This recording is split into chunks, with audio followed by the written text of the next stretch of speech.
Bonjour à tous. Donc moi aujourd'hui je vais vous parler d'aviation électrique, d'aviation hybride, c'est-à-dire un petit peu comment on fait en sorte que les avions soient plus électriques, donc moins polluants, en se basant notamment sur tout ce qui a été fait dans l'automobile, hein, avec de Tesla jusqu'au Prius. Déjà tout d'abord je voudrais remercier quand même pour l'opportunité de venir vous présenter ici mon projet, ce que je fais et comment tout ça, ça s'étend en fait au taxi volant.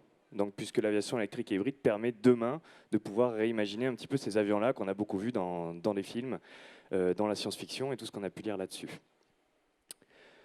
Donc, un petit tour d'horizon au départ. Donc, moi de mon côté, Thibaut Baldivia, j'ai commencé ma carrière chez Airbus. J'ai travaillé sur l'un des tout premiers avions électriques au monde qui s'appelait l'avion IFAN. Vous allez voir que je reviens pas mal dessus. J'ai gardé un certain attachement sur cet avion-là. Et depuis, avec plusieurs anciennes personnes de mon équipe, on a créé une société qui s'appelle Ascendance Flight Technologies pour justement développer des taxis volants, donc des appareils qui vous permettront en fait de pouvoir vous déplacer par les airs dans les villes. Alors, je vais revenir un petit peu au, pardon, excusez-moi, je vais revenir un petit peu au tout départ. Donc, d'où vient en fait l'aviation électrique? En fait, l'aviation a commencé par de l'aviation électrique. Déjà au 19e siècle, on avait des dirigeables, donc 1883-1884, qui étaient propulsés à l'aide de batteries. Et parce qu'évidemment, en fait, c'est jamais une bonne idée de mettre des moteurs avec des étincelles de la combustion à côté d'une énorme poche de gaz. Donc on a commencé par de l'électrique, et avant même, du coup, le premier vol des frères Wright en 1903. Donc on a vraiment en fait commencé par l'électrique, on l'a un petit peu perdu après, c'est revenu à partir des années 70 et maintenant on a vraiment un gros développement de cette aviation-là. Pourquoi?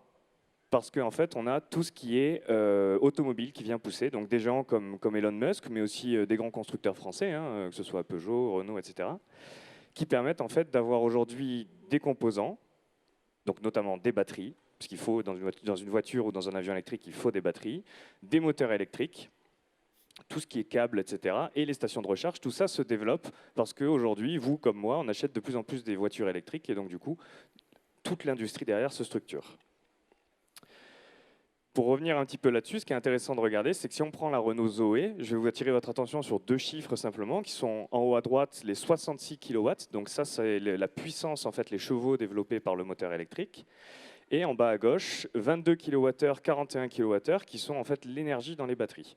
Donc le chiffre en lui-même, il n'est pas forcément très, très important, mais ce qui est important de voir, c'est que quand on regarde par rapport à un avion, l'Ifan 1, qui a quand même traversé la Manche, hein, donc qui a fait 45 minutes de vol, on retrouve en fait ces mêmes niveaux de puissance. Donc, comme pour la voiture, les 60 kW sur les moteurs et sur la batterie, une trentaine de kWh.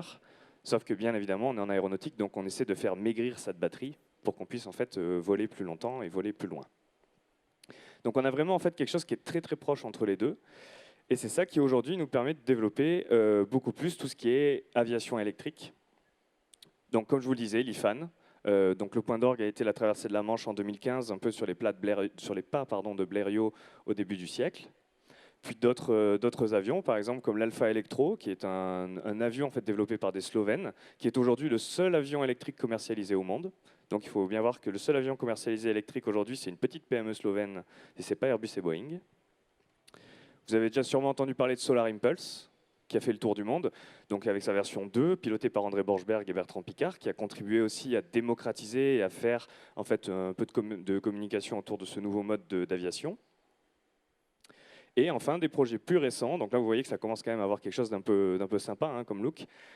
Alice, qui est développé par Aviation Aircraft et qui était présenté au Salon du Bourget la semaine dernière. Donc qui est un avion tout électrique qui sera dans un premier temps pour du jet d'affaires, mais qu'après on pourra en fait envisager des solutions plus grandes. Pourquoi en fait on regarde l'électrique? Alors c'est la partie technique, c'est plus intéressant l'électrique, on a une efficacité qui est plus importante. Une chaîne conventionnelle c'est 25% à peu près, de l'électrique c'est 65%. Donc à chaque fois que vous mettez 1 à l'entrée au niveau de la batterie, vous sortez beaucoup plus. Et donc ça permet des choses qui sont très intéressantes d'un point de vue performance, mais surtout ça va nous permettre de réduire le bruit, ça va nous permettre de réduire les émissions carbone des avions, et ça va nous permettre aussi de faire baisser le prix des tickets. Donc, ils sont globalement des choses qui sont assez intéressantes dans l'aviation aujourd'hui. Et en plus, ah oui, pardon. Et donc le problème, c'est qu'aujourd'hui, les niveaux de performance sont quand même pas encore suffisants pour pouvoir faire voler des A320 avec des batteries. C'est pour ça qu'on regarde plutôt des petits composants. On n'a pas le bon niveau de puissance, ce qui fait qu'aujourd'hui, cet avion-là, il n'est pas encore pour tout de suite, mais on y travaille. Alors en revanche, cet avion-là, il n'est pas pour tout de suite, mais ce qu'on peut faire avec l'électrique, c'est qu'on peut imaginer des nouveaux modes de transport qu'on ne pouvait pas faire avant, et notamment des taxis volants. Alors qu'est-ce que c'est un taxi volant? C'est un avion qui va décoller verticalement comme un hélicoptère, et qui après va voler comme un avion. Donc en gros, vous pouvez décoller un petit peu, on pourrait décoller par exemple de ce parc-là, on ne le fera pas forcément parce qu'on n'a pas toutes les autorisations, etc., mais on pourrait l'imaginer.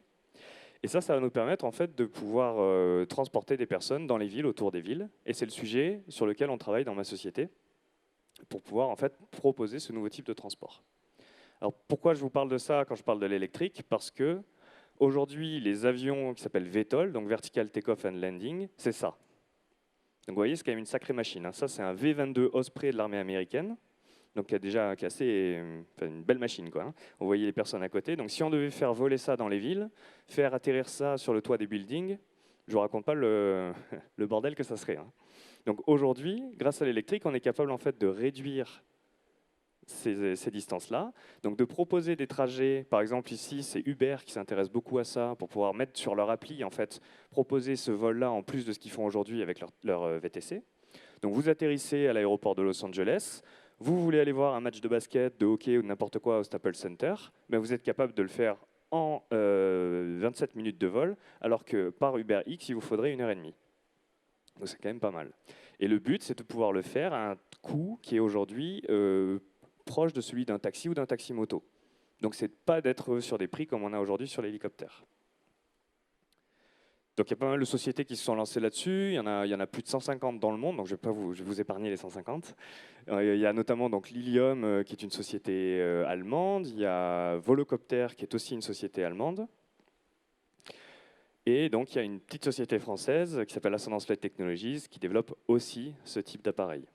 Et ce qui est vraiment très intéressant, je suis passé rapidement, donc vous l'avez peut-être pas vu, mais c'est qu'on retrouve en fait cette ambiance des débuts de l'aviation, où on a en fait plein de sociétés qui ont des avions qui sont très différents les uns des autres. Chacun, bien évidemment, est persuadé que son avion est meilleur que celui du copain, mais on est vraiment sur quelque chose où tout est en train de se structurer et on va arriver à ce nouveau type en fait de transport. Et la question est plus de savoir si on va arriver à faire des taxis volants, mais quand est-ce qu'on va arriver à faire des taxis volants. Et c'est là-dessus en fait que je voudrais terminer, puisque quand est-ce qu'on va faire des taxis volants? En fait, on est déjà un petit peu en retard. Je ne sais pas si les références vont parler aux plus jeunes, mais déjà Retour vers le futur, dans le 2, en 2015, on était censé avoir des taxis volants. On a raté le coche. Blade Runner, en 2019, on est censé avoir des taxis volants. On a raté le coche. Donc nous, on y travaille et on envisage ça pour 2024-2025. Ce qui fait que pour le 5e élément qui se passe en 2263, là, normalement, on devrait être bon. Luc Besson, il a vu juste. Il devrait y avoir justement ces taxis volants qui volent dans les villes. Merci beaucoup. À quelle hauteur les taxis vont-ils voler d'ailleurs?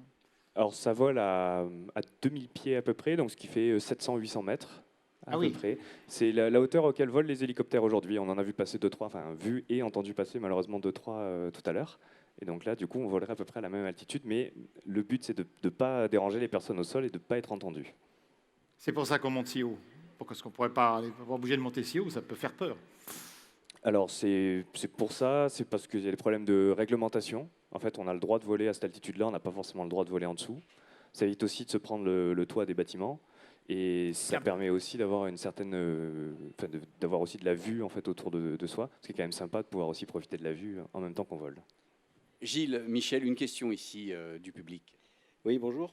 Au niveau réglementaire, est-ce que c'est pas ça finalement qui va être dimensionnant par rapport à la mise en, comment dire, voilà, en circulation de ces taxis volants, voilà, dans les villes? Est-ce que vous avez vraiment en tête une date enfin un projet, quoi, un objectif de date de... Oui, en fait c'est pour ça qu'on vise 2024. En fait, l'avion il pourrait être prêt avant, mais la réglementation elle sera là à peu près dans ces eaux-là. Et pour le coup, c'est quand même important de le souligner, l'Europe aujourd'hui travaille déjà sur ces problèmes réglementaires. Comment est-ce qu'on fait pour mettre en vol ce type d'avion, alors que les États-Unis pour l'instant regardent ça de loin, pour une fois.